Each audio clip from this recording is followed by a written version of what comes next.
Now it is being recorded. The webinar is being recorded. So if you do have to jump off early for any reason, or you do want to revisit parts of the webinar at a later date and time, you will receive a link to the recording of today's presentation. Either later today or at some point tomorrow, I'll send an email with a link to the recording. So please feel free to revisit it if you need to, or pass along to any friends, family members, you name it, that could benefit from this presentation. A little bit about CESLOC. We are San Luis Obispo's largest locally owned financial institution. We've been around for a little over 80 years. We are very proud to locally serve our community. Our money stays local, our members stay local. And again, we couldn't be more proud to service our members of the Central Coast. We do these financial education presentations monthly, so please keep an eye out for upcoming presentations throughout the summer. A little teaser, next month we are going to actually be doing a presentation in person here at our headquartered branch, and it's going to be along the same theme of today's presentation, but it's going to be more cybersecurity. So some of the stuff that we're going to share today will be discussed next month, and we're also going to be enlisting the help of some of our IT experts here at CESLOC to speak a little bit further about keeping your personal information safe, your finances safe, especially as it relates to fraud, identity theft, and cybersecurity.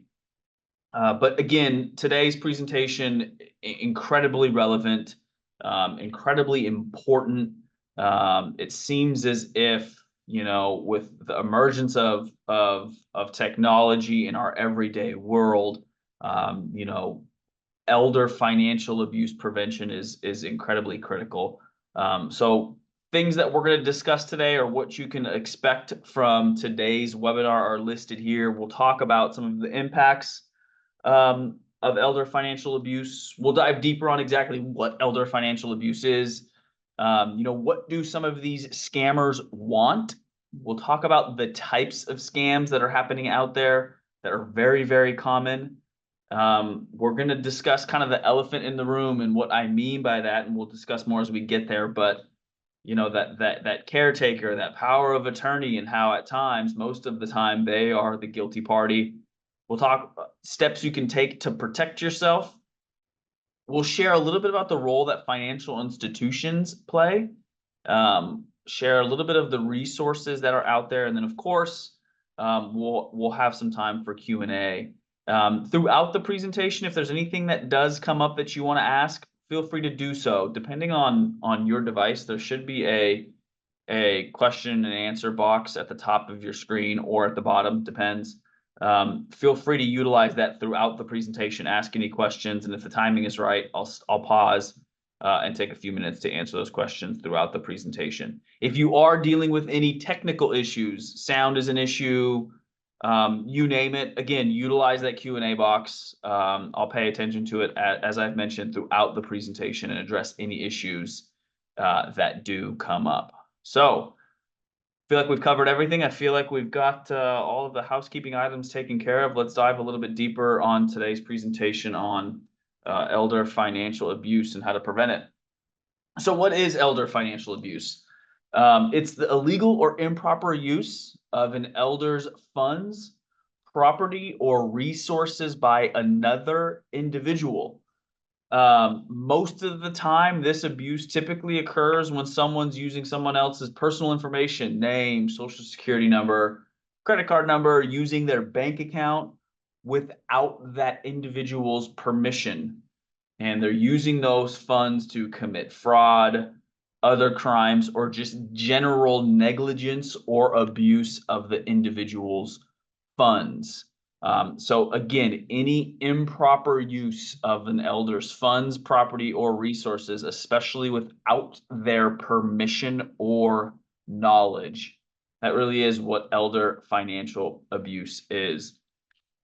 And why really talk about it? I mentioned the emergence of technology and artificial intelligence and you name it, and why it's critical to have these conversations. Well, as you can see on the screen here, in 2023, victims over 60 had total losses of over 3 billion with a B dollars.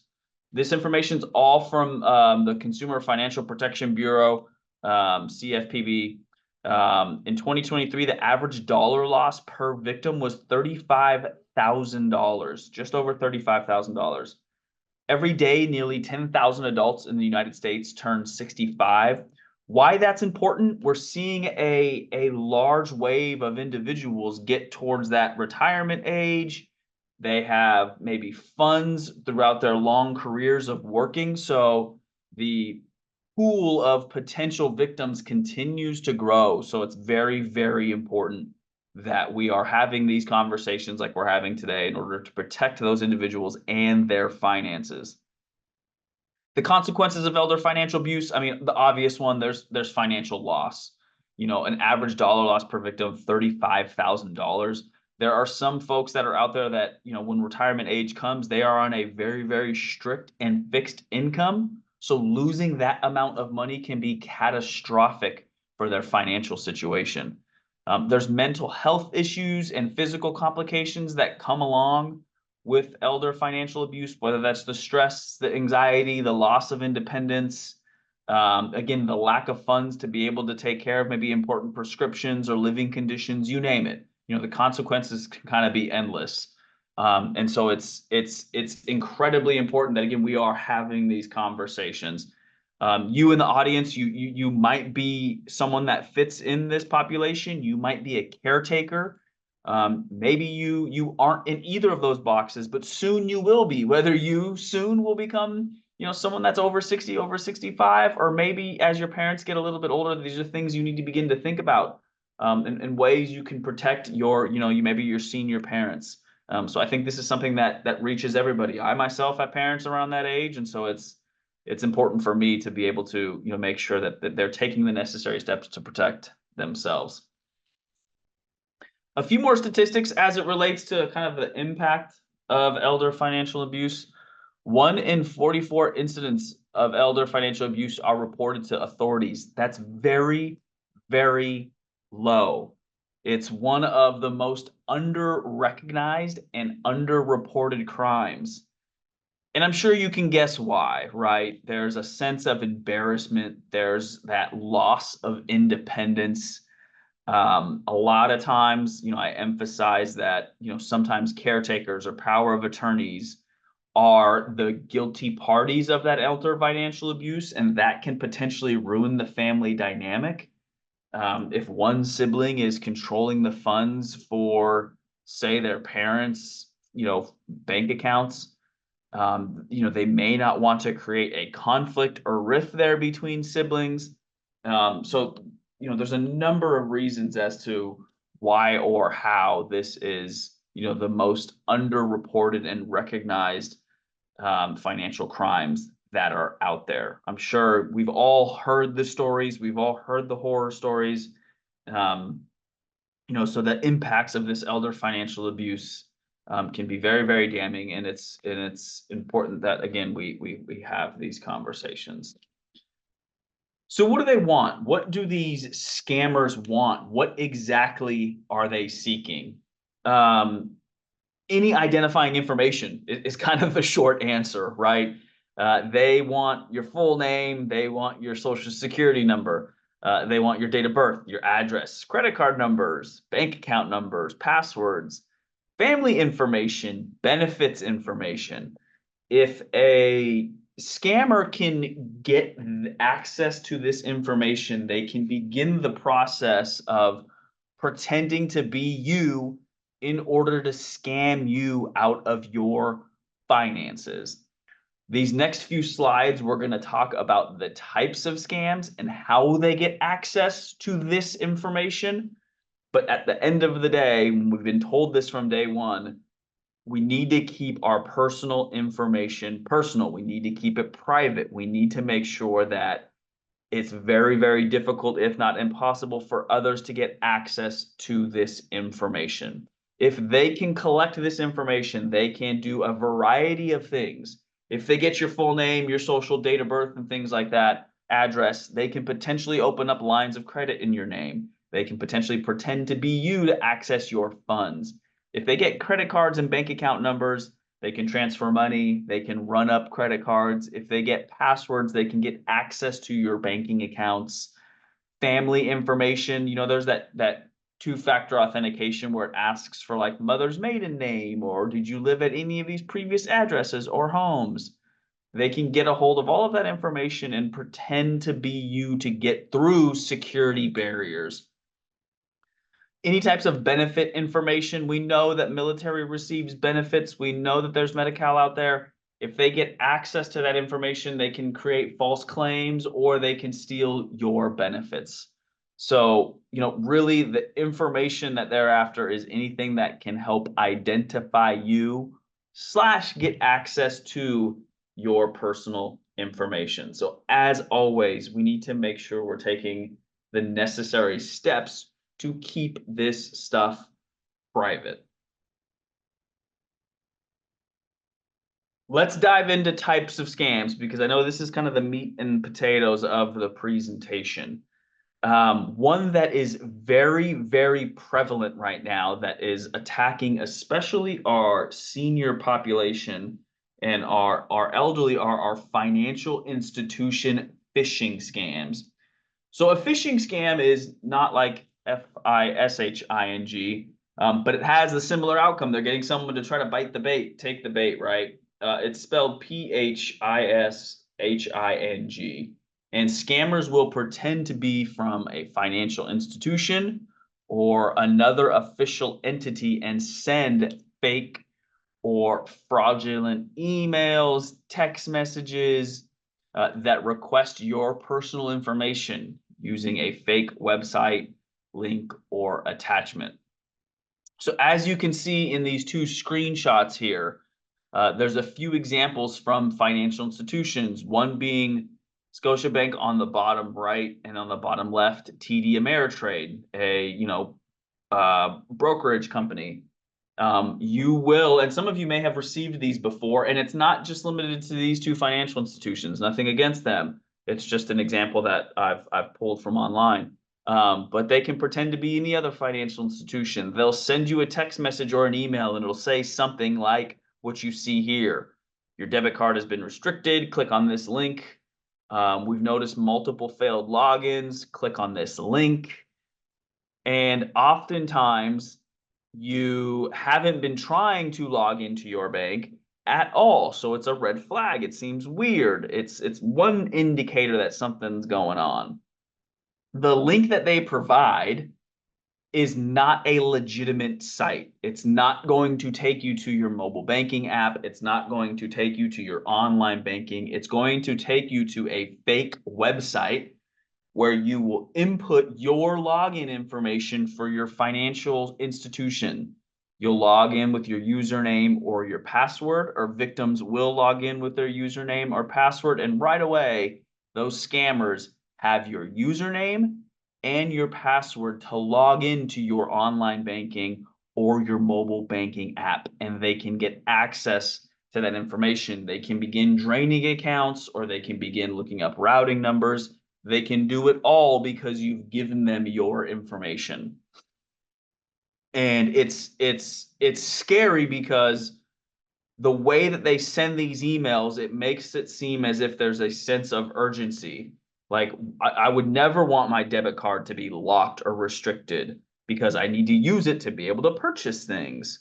So it's always imperative that we keep an eye out for text messages that are requesting urgency that seems suspicious. If you know you haven't tried logging into your bank account at all during the day, that text message on the bottom far right should be ignored.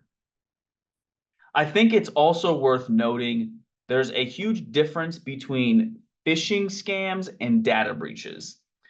Phishing scams are scammers that, again, are trying to get access to your personal information. A data breach is a scammer or a hacker getting access to a data from an institution. I think Target had a big one recently. Medical companies have had big ones as well too, and they can get access to people's personal information. When you see a phishing scam from TD Ameritrade, like down here on the bottom left, That's not the scammers getting access to TD Ameritrade at all. That's just them pretending to be TD Ameritrade. I'm sure your information is great and fine, and there's no issues with your debit card. However, these scammers make it appear as if there's something wrong. And we'll get to this a little bit later in the presentation, but you can see in the link on the bottom right, if you were to go to visit Scotiabank's website, I guarantee you it's not that URL. It's not that website with all those random numbers combined together, or you name it. It's probably scotiabank.com or whatever. It's a very simple, neat, and clean. So that's another red flag as well too. So this is a very common scam. There is no financial institution that is not immune to receiving or to having scammers that are pretending to be them. So always, always, always keep an eye out for these types of phishing emails and text messages. Delete them, block the number. Just make sure you are not clicking on that link and entering your information.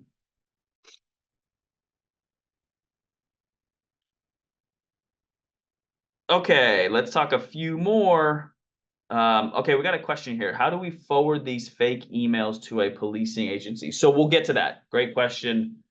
We will get to that. You can forward emails, but and I'll share with you how to do that later on in the presentation. But that's a good question. The best thing, I personally just choose to delete them. If I get a text message like this, if I get an email like this, I just delete it completely.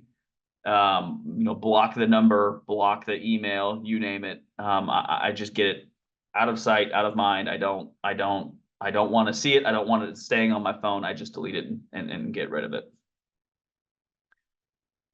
A couple more types of scams that we're seeing. You probably see these on the news as well too. Charity scams and sweepstakes and lottery scams. Charity scams are very common. It's a scammer that calls the victims to solicit for fake charities or pressure people to donate on the spot. A lot of times this happens after natural disasters or during the holiday season. We see it all the time. If there's like a large wildfire, or if there's flooding, or if there's an earthquake, there's obviously a big call to, donate to these organizations, or, donate to these specific countries, or you name it, in order to help rebuild or provide resources for victims of these natural disasters. And those are all great and noble causes, and the funds go a long way. However, scammers see that as an opportunity to take advantage of people's kindness, and take advantage of people's generosity. So they will call and pretend to be from the Red Cross or insert other organization that helps support those individuals that are suffering, and they'll get you to donate or pressure you to donate. Or very similar, you may get a text message or an email asking for your donation, and there's a link that's unrecognizable, and they want you to go in there and link your bank account so you can make a donation. It's the same thing during the holiday season. You can support those that are potentially less fortunate. It's the same process. You may get a phone call, you may get an email, you may get a text message pressuring you to donate. It's very important and critical that if you do want to make a donation to a specific cause, that you go to that website or that organization, that organization's website, call them directly instead of waiting to be solicited for a donation. If you really want to make a donation to the Red Cross, my suggestion is that you go to Red Cross's website and make that donation, or you go to the Salvation Army's website and make that donation. It eliminates the potential for you getting scammed from a one-off text message or email. Another very common one is the sweepstakes and lottery scams that I alluded to. Scammers will call, they'll send a text message or an email to say that you have won a lottery, a prize, or a sweepstakes, many times without you even entering the lottery. To claim winnings, you're being told that you need to pay taxes, or you need to pay specific fees by sending a check or wiring an initial deposit. Oftentimes what they'll say is, congrats, you won a insert X amount of lottery. And in order for us there in order for you to be able to collect your funds, you're going to need to pay a direct deposit fee of insert amount of dollars, or you're going to need to pay a sweepstakes tax, whatever, some types of taxes for collecting sweepstakes prizes. And so they're going to ask that you pay $100 or $200 to collect your grand prize of 20,000. And a lot of people in their mind will think that's fine. I'll gladly pay $100 or $200 in order to get my $20,000 that I've won. And it obviously turns out to be fake. So be very cautious of what sounds too good to be true probably is, especially if you haven't played the lottery, if you haven't entered any prize drawings or sweepstakes. If it sounds too good to be true, it probably is. And the same process remains. Delete those, hang up the phone, block the email address, whichever process you need to go about, but make sure that you're not falling for these sweepstakes and lottery scams. I myself never get lucky. There will never be that lucky to be able to win something like that. I also don't really play the lotto, so I know that if I were to get something like that, it's going to be fake, because it's just it. I don't play the lottery, so there's that, and I just know that it's way too good to be true. So be very cautious of these sweepstakes and lottery scams. So here's another very common one that targets our elderly population, or two, I should say, that target our elderly population. It's the grandparent scam. This actually happened to a friend of mine growing up. It happened to his grandmother.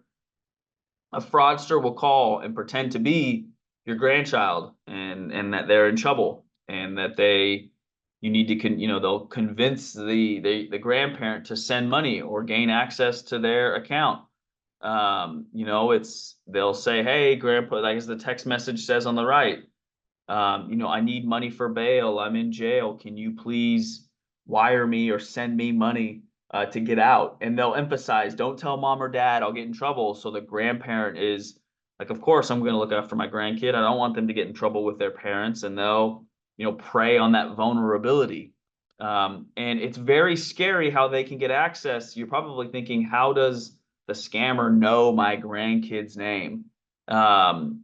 They will use social media. Even if you are someone that has social media, they can quickly look at your photos and figure out who is who are your grandkids, who are your parent, who are your son or daughter, who are your friends, and they can easily identify a grandkid maybe in some of your photos or some of the information that you post online, and use that against you. They'll demand money via wire transfers or gift cards or through Bitcoin, you name it. The elderly population falls victim to this so often because, again, they want to take care of their grandkids, and they're preying on that vulnerability. If you do receive something like this, whether it's a phone call or a text message, my suggestion is to hang up right away.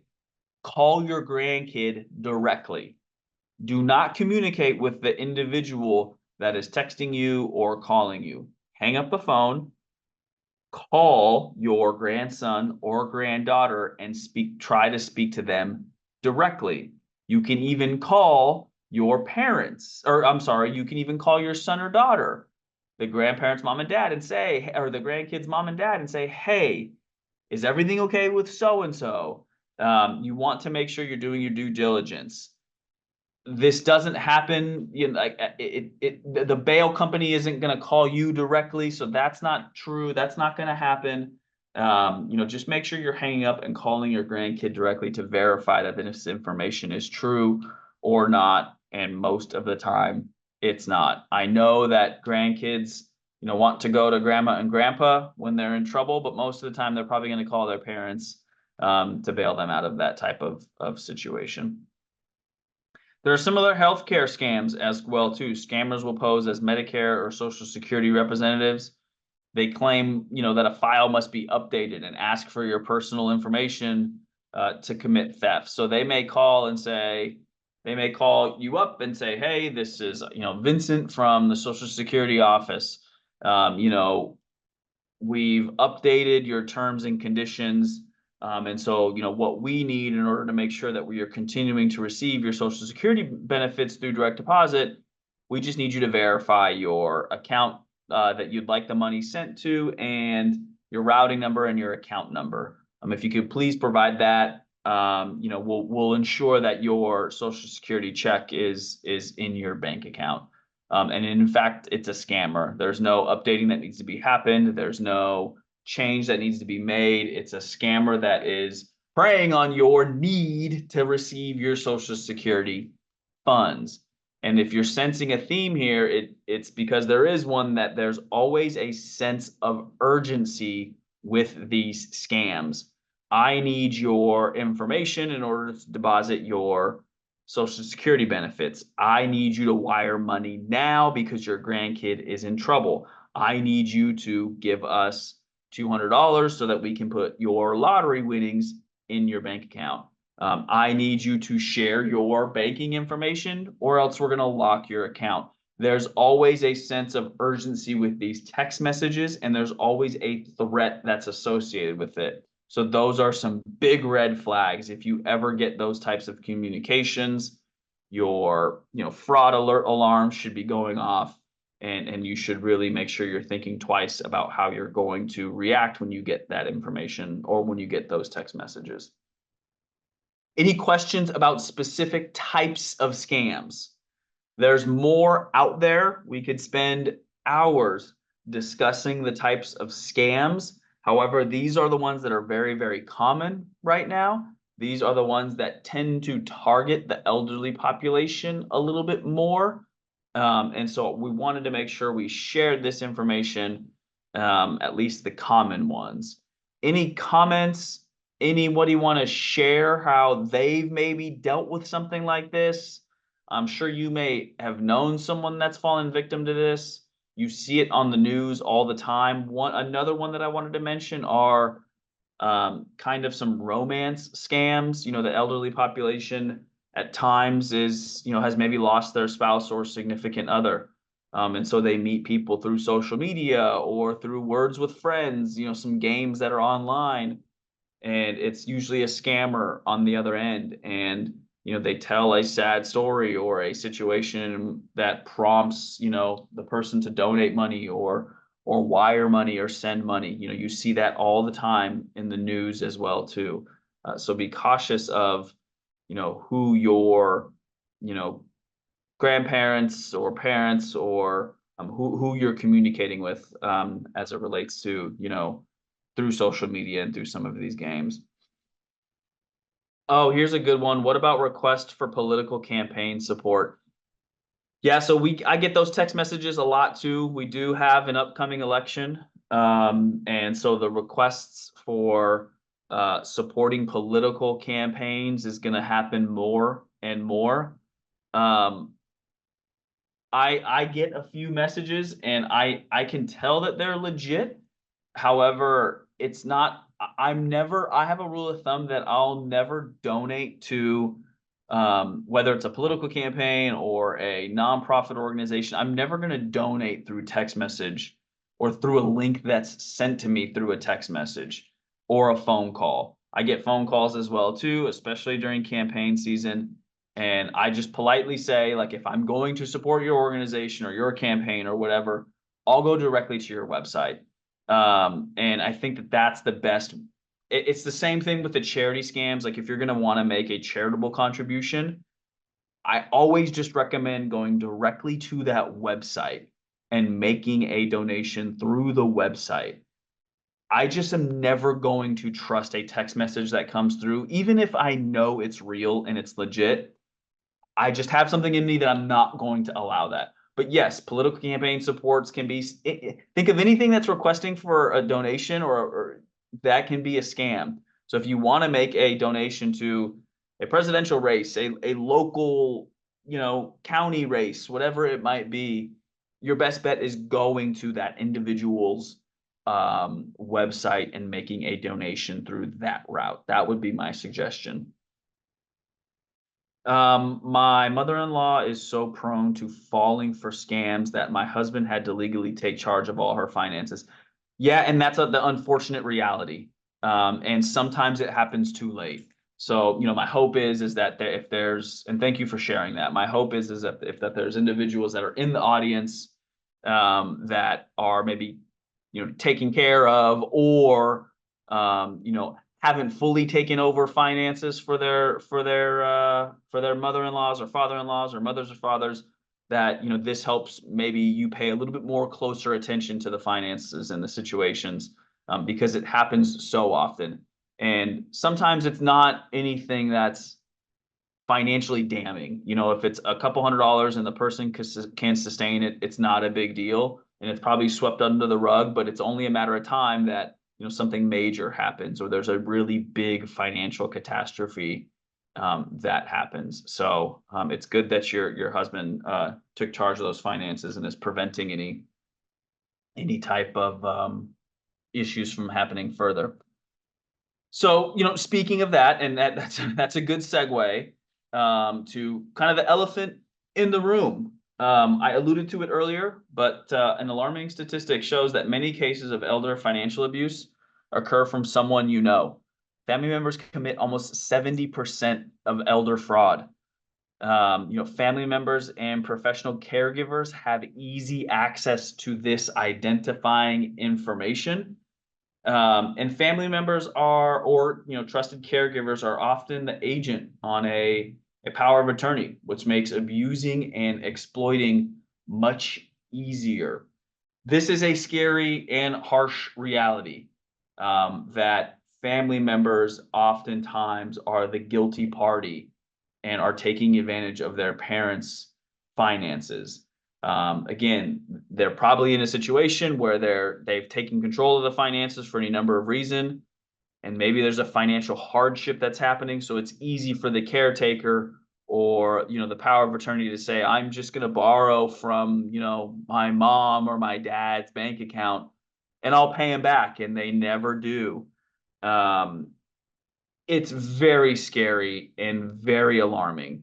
It's important that, and I'm going to talk about ways to protect, especially as it relates to power of attorneys and family members having access to bank accounts. I'm going to talk about ways to protect yourself here in a couple of slides.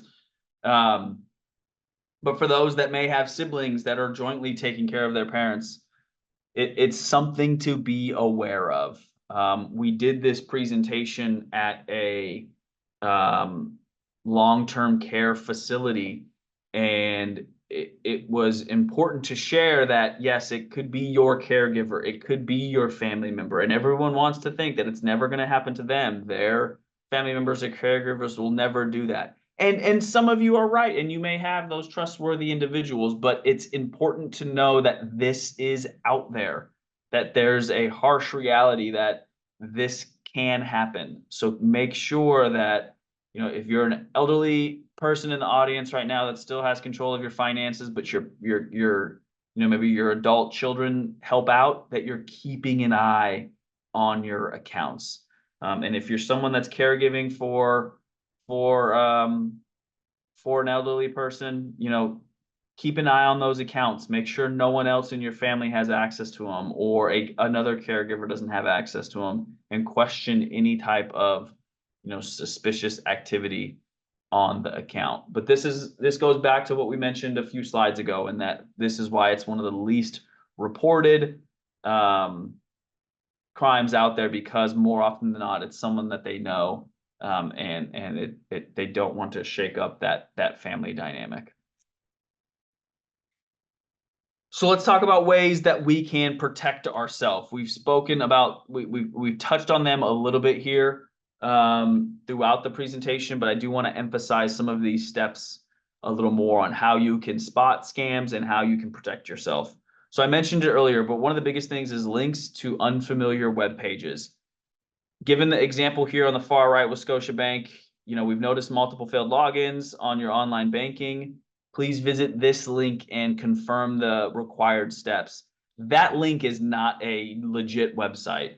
And think to any of your financial institutions. If you bank at, Ceslock or another bigger financial institution, their websites are not a bunch of jumbled numbers like that. It is traditionally ceslock.org or, chase.org or .com or whatever their website may be. So when you see a suspicious link like that, that's a big red flag. Ignore that message. Spelling and grammar mistakes are another big one as well too.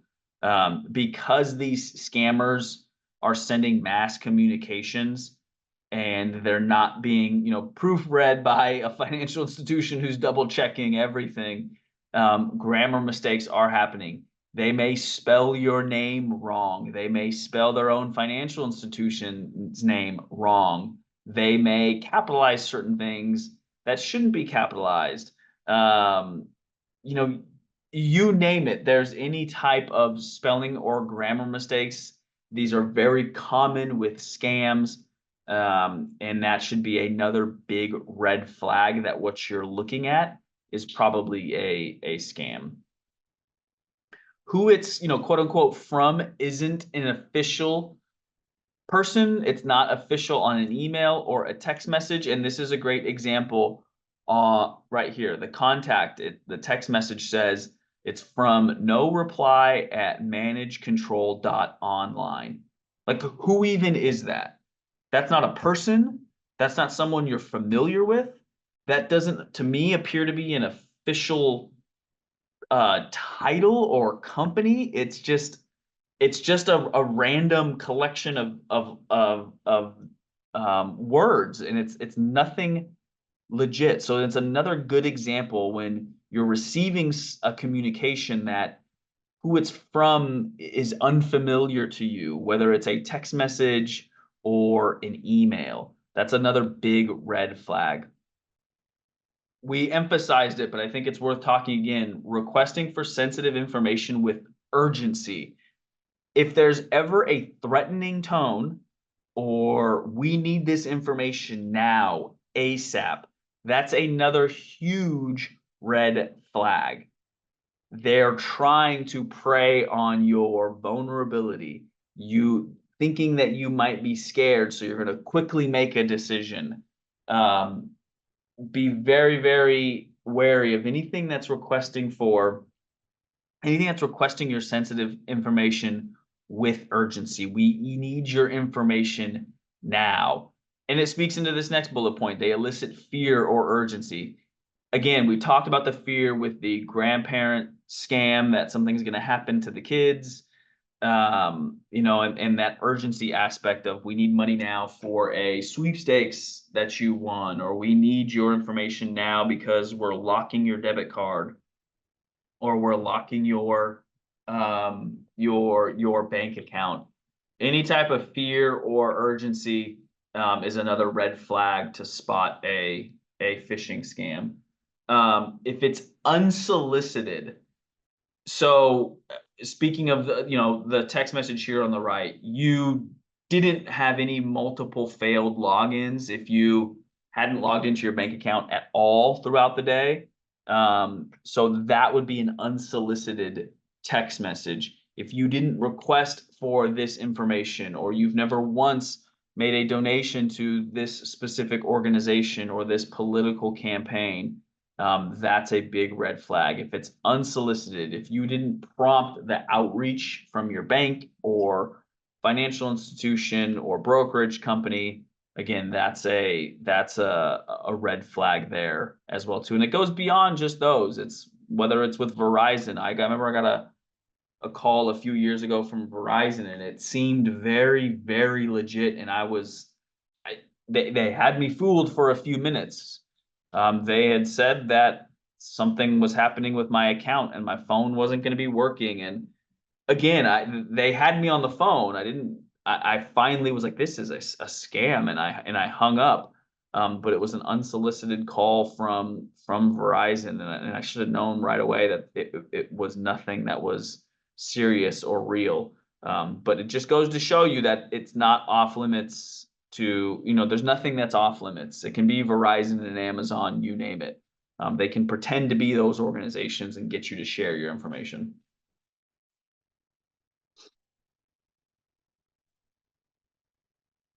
Continuing on with how to protect yourself. We've got probably 3-ish more slides left, and then we'll get to some questions. Don't send money to anyone unless you're sure it's a real person. Hang up, call your grandchild or your friend's phone number to see if the story checks out. Call a different friend or relative to confirm facts. But again, you should never blindly send money to someone or share any of that information unless you're absolutely certain it's the right person. Is the person asking for gift cards? That's a huge, huge, huge, huge. That's 100% that it's a scam. When someone is really in need of finances or desperate for money, a gift card's not going to suffice. And that money is as good as gone. If you transfer that money onto a gift card, it's completely gone. It's as if you're handing over cash, which is a huge reason why scammers use the gift card route. So if you ever get a call or a text message and they're asking you to get gift cards, delete, reply back with maybe some choice words if you'd like. But it's a huge, huge red flag when someone's asking for gift cards. Talk about it. You probably heard of this type of scam or know someone who has received one of these calls or emails. So talk about it with the people around you. Unfortunately, there's no one that's off limits. A lot of our information, like our phone numbers and email addresses, are out there. It's not very hard to find contact information for someone. So we are all, victims of dealing with these types of scams and outreach. So talk about it with people. Make sure everyone's on the same page. There may be something that you learn from someone else. One of the last things I want to talk about in terms of protecting yourself is that power of attorney and kind of account ownership with elderly people. Try to always list 2 parties on a power of attorney for checks and balances. If you have the ability to have 2 people on there that can hold each other accountable for bank accounts, money coming in and out, that really helps make sure that no one, especially a family member, is taking advantage of those finances. Use an attorney or trusted professional if you do not trust your family. It's unfortunately the reality. There's many out there that don't trust their family and they'd rather go an outside route than use someone internally to manage their bank accounts. Choose someone who is responsible, organized, and honest. That goes without saying, but you'd be surprised how many people, and especially the elderly population, rely on someone that they can visibly see is not responsible, organized, or honest, and then they begin to question why their money's disappearing. So always try to, when making a decision on who's going to be able to, manage your funds, look at someone who's a little bit more responsible, organized, and honest, and it's going to help you in the long run. And never hesitate to report suspicious behavior. It's easier said than done, I'm sure. But the more that you keep it a secret, the more that your funds are going to be taken advantage of, and it's going to be the one that ends and suffers, in the one that suffers in the end. So make sure that you're reporting suspicious behavior, asking questions about what's happening with your finances, to make sure that you never get taken advantage of. Let's see, we got another question here. I've been getting various annoying emails and have opened them and unsubscribing my email, then sending them to spam. Is this wrong? No, it's not really wrong. Like if you can avoid opening the email, if you open the email, it's not terrible. Just don't click on any links. That's the biggest thing. You can open emails, just don't click on any of the links that they're providing. Don't download any of the attachments that they're sending. Just see the email, know that it's fake. You can delete it, you can block them, you can report it to spam, all of that stuff. Unfortunately, they find a way around that. There's another email address that they've since had that's created that they'll send to you, that you're on somebody else's list, and that's going to be fine. I wouldn't fret or worry too much about it. It's annoying, I get it.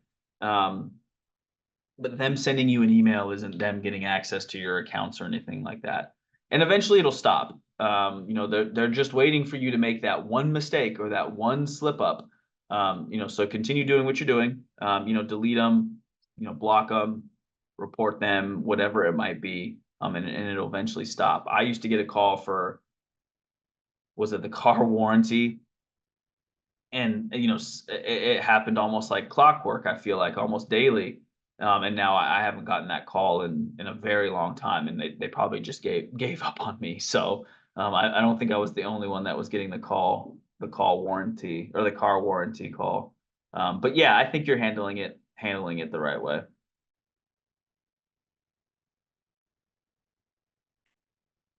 All right, let's talk a little bit about the role that financial institutions play as it relates to kind of scams and elder fraud. We financial institutions, Cesslock, I can kind of speak for us. We continue to work to prevent fraud from happening, whether it's fraud prevention. Sorry, if we see some suspicious activity, we let the account holder know. And we'll take the necessary actions to protect your accounts. We are required to report elder financial exploitation to all the appropriate authorities. So if a person comes in with their, elderly or senior parent, and we're suspecting that the funds being withdrawn or the decisions being made on the account looks suspicious, we're required to fill out a SAR, suspicious activity report, with Financial Crimes Enforcement Network, explaining any suspected financial abuse activity.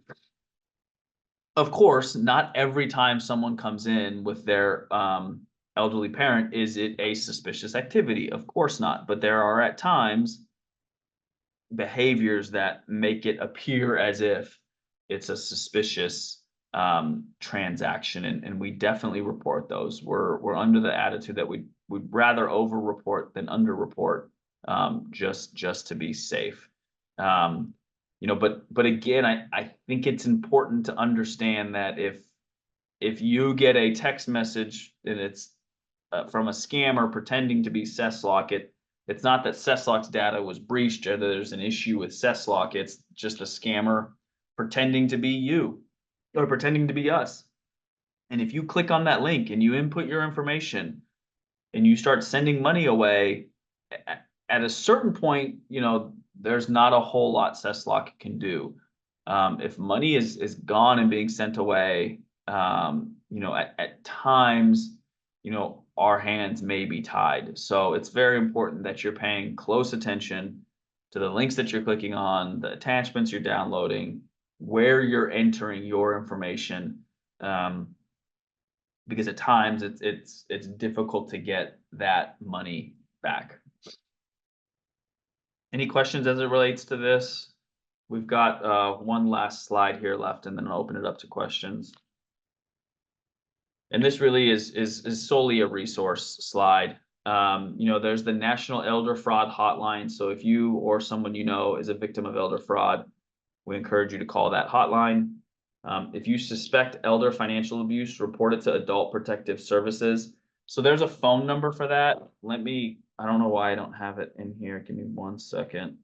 Adult Protection Services in Los Obispo. So I'm going to put the number in the chat or in the, let's see, here we go. It is 805-781-1790. That's for Adult Protective Services. So again, if you see, if there's a need for their intervention for seniors, they investigate allegations of financial exploitation, general elder abuse, neglect, reach out to that phone number there. Report elder abuse to the financial institution and enlist their help to stop it and prevent its reoccurrence. And report all instances of elder financial abuse to your local police. If fraud is involved, they should investigate. I'm going to leave this slide up here for about another 30 seconds, just so folks can jot down that phone number if needed. But our next slide is question and answer. So feel free to start typing in your questions if you do have any. Again, I'll leave this slide up here for another about 30 seconds.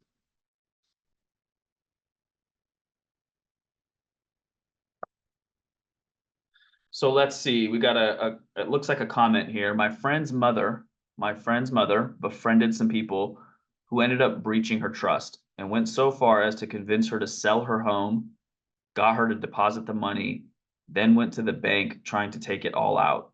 If it wasn't for the awareness of the bank employee who took steps to do something about it in the moment, she would have lost everything. This happened in San Diego. Yeah, and good on that financial institution's employee. We are all trained to be able to seek out, something that seems suspicious. So there's a next question that says review what SAR form is used for and what it stands for. So it's a suspicious activity report. So we go back. It's a suspicious activity report. And if we sense something like the story that was just shared, that's odd for, someone to sell their home, deposit all that money into a bank account, and then try to withdraw it or send it to someone. That's very, very suspicious to us. That's very suspicious to any financial institution, as you can see. So they complete that suspicious activity report so that there's record of it. And we share that information, with the necessary parties, in order to make sure that we're tracking, that something, doesn't seriously happen. So that's how easy it is.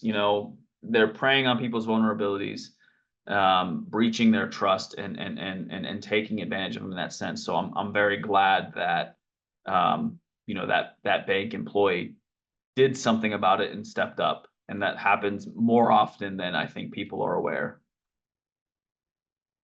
Oh, so it's a form that we keep internally. It's not something that like a member fills out or completes. It's something that we as a financial institution keep internally and fill out.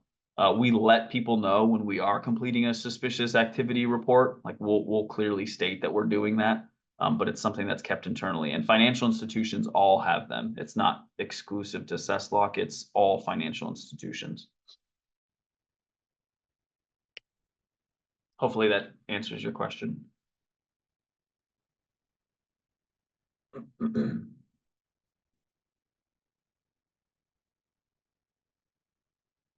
Any other questions here? Comments, suggestions?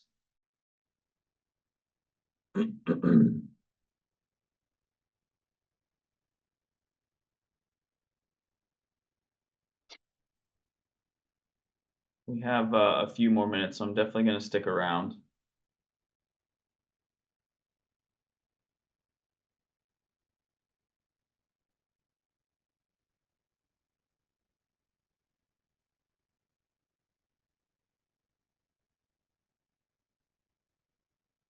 I don't have that's a great question. The question is there a calendar of upcoming presentations? I don't have one readily available, but I can share that on Tuesday, June 18th, let me put that in the chat, is the in-person presentation here at our CESLOC headquarters on Broad at 12 p.m. That's when our cybersecurity presentation will be happening here in the branch. Oh, yes. Did you mention who we should forward suspicious emails to? Yes. Give me 1 second.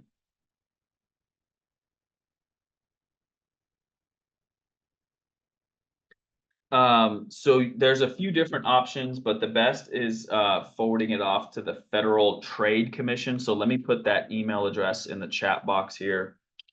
It's report phishing, phishing at apwg.org.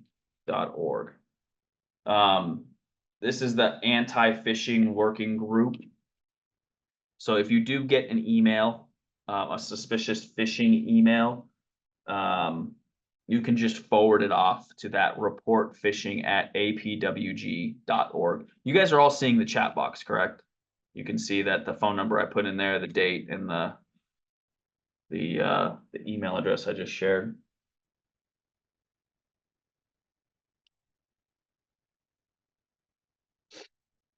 With text messages, it's a little, yeah. Of course, of course. Thank you so much for attending. With text messages, it's a little more challenging to report those. You could maybe screenshot the text and then send the email, but text messages, it's a little harder. Emails, obviously, it's easier, so you can just use that forwarding.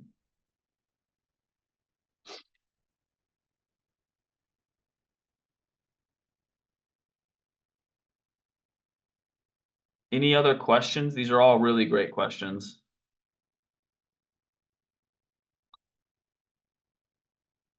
Thank you so much for joining. I appreciate it.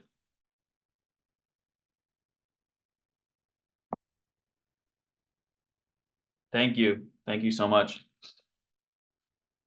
So again, one last reminder, Tuesday, June 18th, 12 p.m. If you're a SESLOC member, you'll definitely see an email from us and some reminders about the presentation.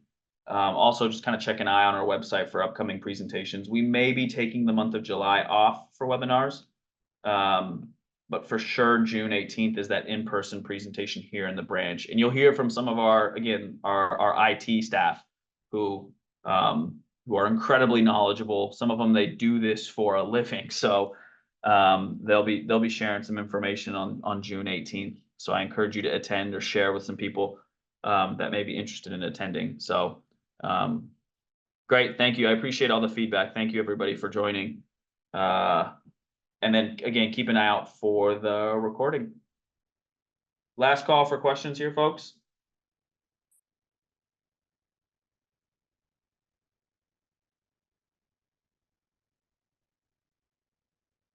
All righty. I'm going to go ahead and end the webinar here. Again, thank you so much for joining. Hope to see you in person on Tuesday, June 18th. And then hope to see you at another webinar here in the future. Bye, everybody. Have a good rest of your day.